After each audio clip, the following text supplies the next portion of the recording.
Halo, Assalamualaikum warahmatullahi wabarakatuh. Perkenalkan, kami dari kelompok 1 yang beranggotakan Widitri Astuti, Evon Komaria, Mulhamatus Latifatus Suri, Anissa Nursabila, Gita Hikmah Lestari, Afun Frionika Utami, Elma Widianingsi, Wulan Ratna Kusuma, Putri Nur Oktaviani, Mutiarani Nurfilanti, dan Septiana Tunjung Sari. Kami akan mendeskripsikan perkembangan janin dari minggu 1 hingga ke minggu 12 dari Prodi Kebidanan, Program Sarjana, dan Pendidikan Profesi Bidan, Program Profesi, Fakultas Ilmu Kesehatan, Universitas Muhammadiyah Purwokerto. Menurut Al-Quran, Surah Al-Mu'minun ayat 13, yaitu menjelaskan proses awal mula bertemunya sperma dan sel telur yang berbunyi summa ja'alnahu nutfatan fi qararim makin. Artinya, kemudian kami menjadikannya air mani yang disimpan dalam tempat yang kokoh atau rahim. Proses kehamilan berlangsung selama 40 minggu, dihitung dari hari pertama mens terakhir.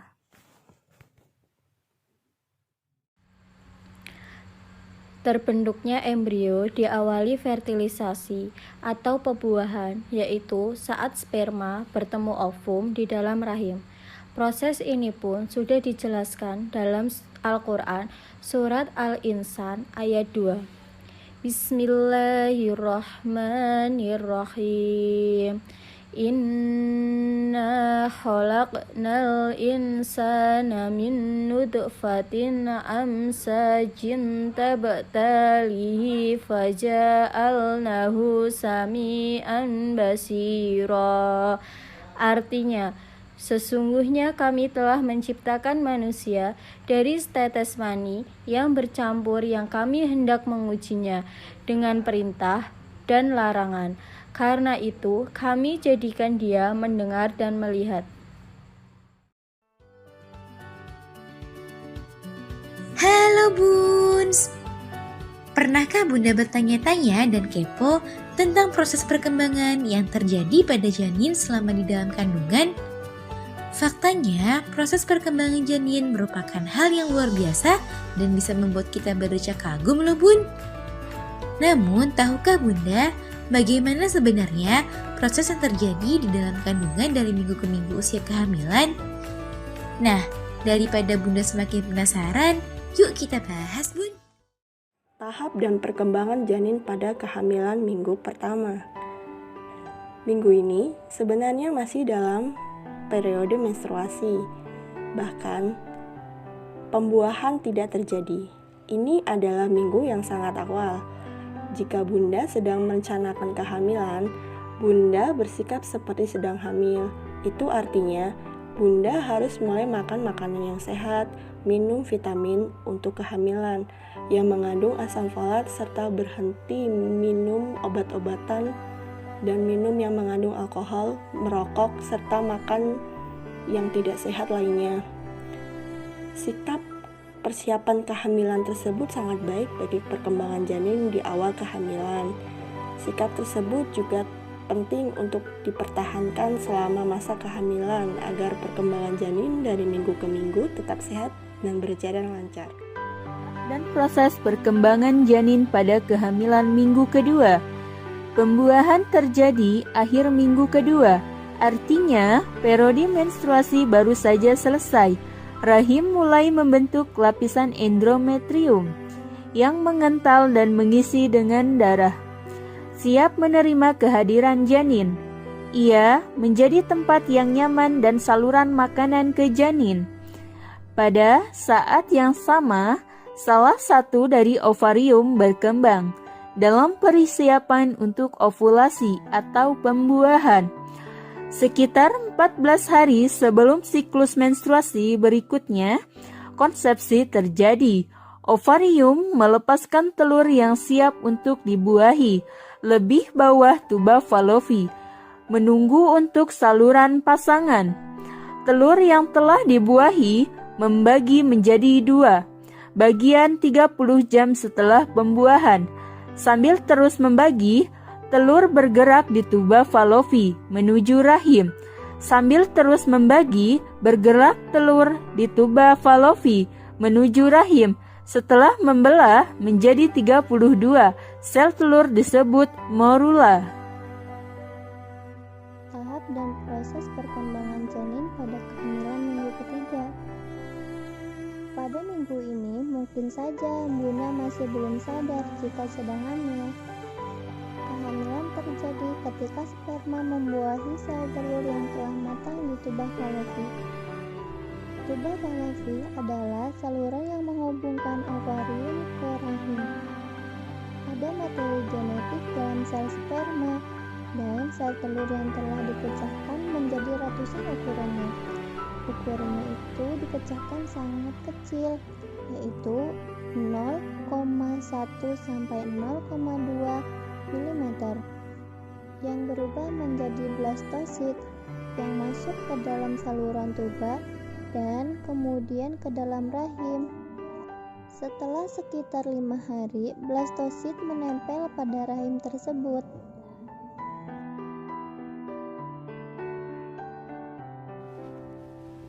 Tahap dan proses perkembangan janin pada kehamilan minggu keempat. Dalam pekan ini, sekelompok sel-sel baru ditanamkan berkembang sangat pesat, berkembang dan berkerumun. Kelompok sel dibagi menjadi 2 bagian, satu menjadi plasenta dan lainnya menjadi janin. Sel berlapis juga terbentuk yang berkembang menjadi bagian tertentu dari bagian tubuh bayi nanti. Lapisan ketiga adalah ektoderm, endoderm, dan mesoderm. Kantung ketuban dan saluran ketuban mulai bentuk dan juga yolk sac terlihat. Yolk sac atau kantung kuning merupakan struktur membran yang berfungsi sebagai sistem sirkulasi embrio sampai jantungnya berfungsi. Yolk sac selanjutnya akan berkembang menjadi saluran pencernaan bayi. Pada akhir minggu ini, mungkin Bunda akan mendapatkan hasil yang positif jika menggunakan tes pack. Ada banyak jenis tes pack yang dapat menunjukkan hasil positif bahkan 10 hari setelah pembuahan. Tetapi Bunda ingin menunggu beberapa hari lagi untuk hasil yang lebih akurat. Sebaiknya Bunda harus menghindari semua jenis obat kecuali disarankan oleh dokter kandungan. Banyak obat dan suplemen atau makanan yang aman untuk dimakan saat tidak hamil, namun bisa berakibat buruk bagi kandungan Bunda. Beberapa obat flu, sinus, dan obat penghilang rasa sakit dapat menyebabkan masalah bagi Bunda dan kandungan. Selanjutnya, ada minggu kelima. Di minggu kelima ini, bayi ibu mengalami banyak perkembangan meskipun masih sangat mungil. Namun, ukuran tubuh janin sudah bisa diukur loh sekarang. Kira-kira ukurannya tuh sekecil biji wijen. Organ-organ vitalnya sudah berkembang pesat dalam fase ini, mulai dari otak, medula spinalis, jaringan syaraf, hingga tulang belakang. Berikut perkembangan organ tubuh janin di usia 5 minggu. Yang pertama ada organ penting seperti jantung, ginjal. Janin mulai bertumbuh di minggu kelima, usia kehamilan. Jantung janin yang begitu kecil sudah mulai berdenyut dan memompa darah. Mungkin denyut janin sekecil sudah bisa dideteksi dengan menggunakan gelombang ultrasound. Jantungnya pun kini mulai membentuk sekat dan serambi. Kemudian secara bertahap proses ini akan berubah menjadi ritme denyutan yang teratur. Selain jantung, organ pencernaan janin juga mulai berkembang loh, bahkan usus buntunya pun sudah berada di tempatnya. Tabung syaraf pun akan membentuk sumsum tulang belakang yang membentang di sepanjang embrio lalu membentuk otak. Tali pusar janin mulai menggantikan posisi kantung kuning telur dan bekerja sama dengan ari-ari atau plasenta untuk membawa nutrisi serta oksigen ke janin dan membuang sistem metabolisme. Ada 4 anggota tubuh yang mulai terbentuk loh Bun, yaitu sepasang tangan dan sepasang kaki.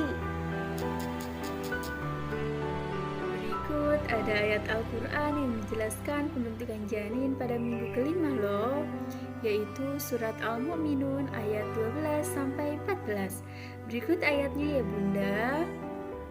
وَلَقَدْ خَلَقْنَا الْإِنسَانَ مِنْ سُلَالَةٍ مِنْ طِينٍ ثُمَّ جَعَلْنَاهُ نُطْفَةً فِي قَرَارٍ مَكِينٍ ثُمَّ Thumma khalaqnal nutfatan 'alaqah fa khalaqnal 'alaqata madghah fa khalaqnal madghata idhama fa kasawna idhama lakham summa ansa'nahu khalaq ahor fatabarakallahu ahsanul khaliqin, yang artinya, dan sesungguhnya kami telah menciptakan manusia dari suatu saripati yang berasal dari tanah. Kemudian kami jadikan saripati itu air mani yang disimpan dalam tempat yang kokoh, yaitu rahim. Kemudian kami jadikan air mani itu segumpal darah, lalu segumpal darah itu kami jadikan segumpal daging. Dan segumpal daging itu kami jadikan tulang belulang, lalu tulang belulang itu kami kukus dengan daging, kemudian kami jadikan dia makhluk yang berbentuk. Perkembangan janin pada minggu ke-6. Saat usia kehamilan minggu ke-6, si janin masih berbentuk embrio, seperti berudu, panjangnya sekitar 5 cm atau 2 kali lipat ukuran minggu sebelumnya. Si janin pun biasanya masih meringkuk di dalam rahim. Tapi, meski baru sebesar biji kacang, jantung si janin sudah mulai berdenyut sekitar 100-160 kali dalam semenit. Gelombang otaknya juga sudah mulai terbaca dan jaringan sarafnya juga mulai berkembang pesat. Demikian pula dengan matanya.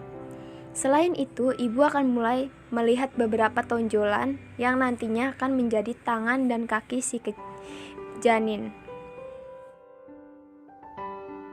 Tahap dan proses perkembangan janin pada kehamilan minggu ke-7. Pada akhir minggu ke-7, berat janin meningkat pesat. Ukuran saat ini sekitar 5-13 mm, panjang dan beratnya adalah 0,8 gram, kira-kira sebesar kacang hijau. Minggu ini, otak bayi akan berkembang serta mata, hidung, usus, pankreas, dan tenggorokan. Tonjolan kecil yang tampak seperti tangan dan kaki terbentuk pada minggu ke-6. Pada minggu ke-7 ini, biasanya merupakan minggu terakhir di mana gejala kehamilan terlihat. Pada tahap ini, ibu hamil akan mengalami penurunan berat badan dan kondisi ini normal karena ibu hamil masih sering mual dan muntah. Namun dalam beberapa minggu ke depan, berat badan ibu hamil ini akan meningkat cepat. Jika masih merasa mual dan muntah, pastikan ibu hamil makan dan minum dalam porsi sedikit namun sering.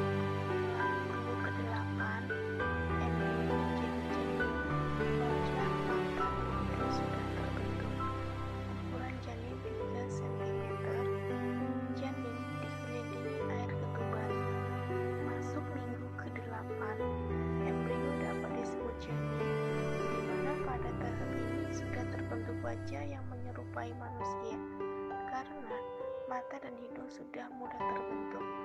Pada minggu ke-8, ukuran janin sudah mencapai 3 cm. Janin juga dikelilingi air ketuban yang berfungsi agar suhu janin tetap normal dan membantu janin bergerak. Minggu ke-9, kini Bunda sudah memasuki perkembangan janin dari minggu ke minggu. Sekarang Bunda sudah memasuki minggu ke-9, tulangku juga mulai tumbuh, mata dan lidahku mulai terbentuk dengan sempurna. Telinga luarku mulai berbentuk, kaki dan tanganku terus berkembang. Ususku juga mulai bergeser dari tali pusat ke daerah perut sebagai pengembang dari tubuhku Bunda. Jari-jariku juga mulai muncul tapi sangat singkat.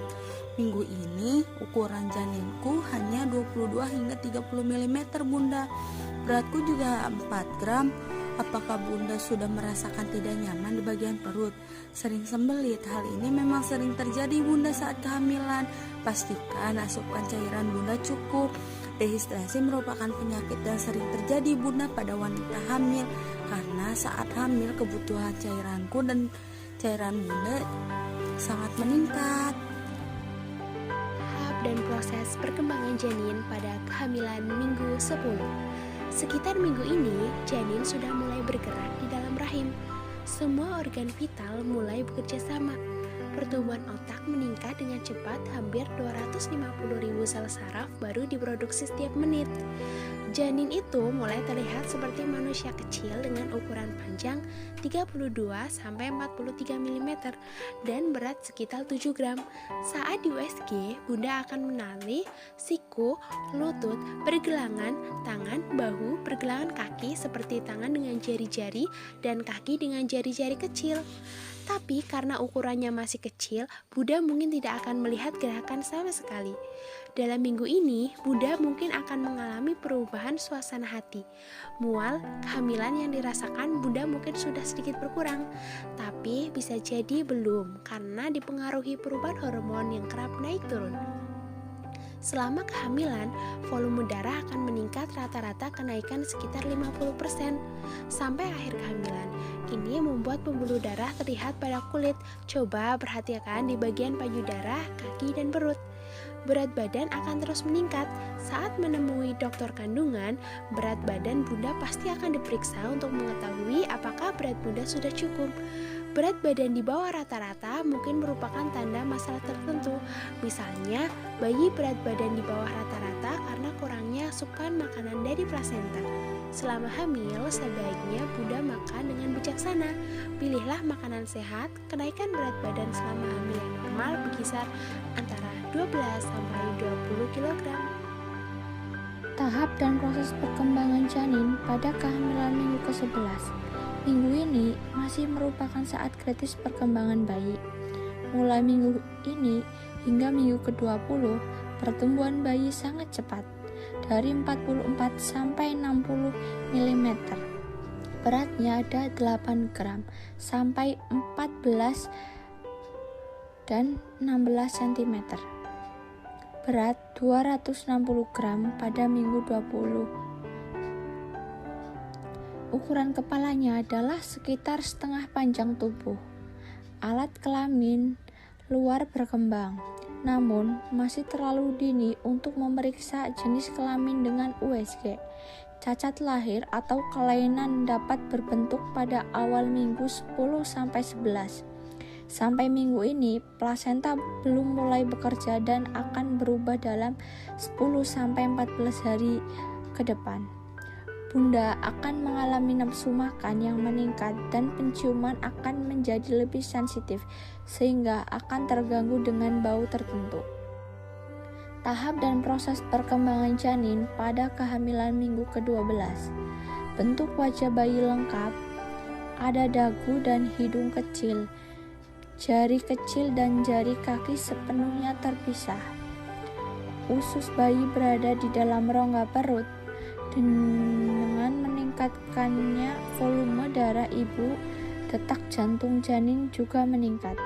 Ukuran janin berkisar sekitar 63 sampai berat 14.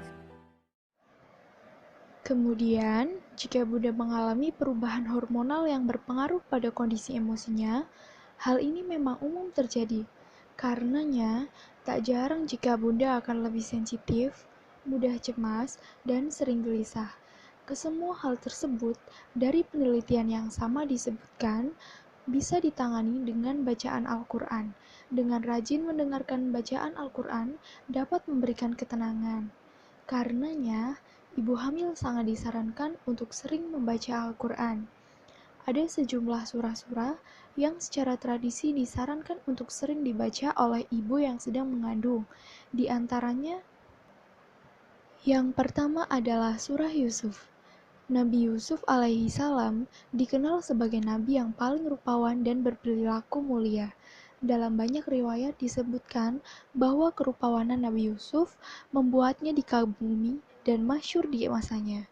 Karenanya, membaca surah Yusuf saat hamil dipercaya membuat bayinya yang dikandung bisa serupawan dan memiliki akhlak mulia layaknya Nabi Yusuf alaihi salam. Yang kedua, surat Al-Fatihah. Al-Fatihah yang dikenal juga dengan sebutan Ummul Quran, termasuk salah satu surah yang paling mulia. Membaca Al-Fatihah merupakan syarat syahnya sholat. Surat Al-Fatihah diyakini bisa menenangkan hati dan menguatkan daya ingatan. Karenanya, surah ini konon dianjurkan untuk sering dibaca oleh ibu yang sedang hamil. agar kelak anaknya yang dikandungnya memiliki keterangan hati dan daya ingat yang kuat. Yang ketiga, surat Al-Baqarah. Surah Al-Baqarah merupakan surat terpanjang dalam Al-Quran, yakni terdiri dari 286 ayat. Di dalamnya banyak sekali ayat-ayat mulia yang berisikan pelajaran berharga bagi mereka yang mempelajarinya. Salah satunya adalah ayat 128, yang banyak dianjurkan untuk sering dibaca oleh ibu hamil. Yang keempat, Surah Yasin. Surah Yasin merupakan surah ke-36 yang berisikan 83 ayat. Surah ini diyakini memiliki banyak keutamaan, terutama jika sering dibaca oleh ibu hamil. Membaca surah Yasin dilakukan oleh ibu yang ingin anaknya memiliki ketenangan hati dan jauh dari godaan syaitan. Yang kelima, Surah Maryam. Surah ke-19 yang terdiri dari 89 ayat ini sering dibaca oleh ibu yang sedang hamil. Surah Maryam bercerita banyak mengenai perjuangan Siti Maryam dalam melahirkan Nabi Isa alaihi salam, mulai dari proses persalinannya hingga doa-doa yang dipanjatkan. Surah ini salah satunya diyakini merupakan doa bagi ibu hamil agar dimudahkan dalam proses persalinan. Selain itu, di dalam surah Maryam juga terdapat doa agar anak kelak bisa berbakti kepada orang tuanya. Sekian deskripsi perkembangan janin minggu 1 hingga ke-12 dari kelompok 1, Prodi Kebidanan Program Sarjana dan Pendidikan Profesi Bidan Program Profesi Fakultas Ilmu Kesehatan Universitas Muhammadiyah Purwokerto. Terima kasih. Wassalamualaikum warahmatullahi wabarakatuh.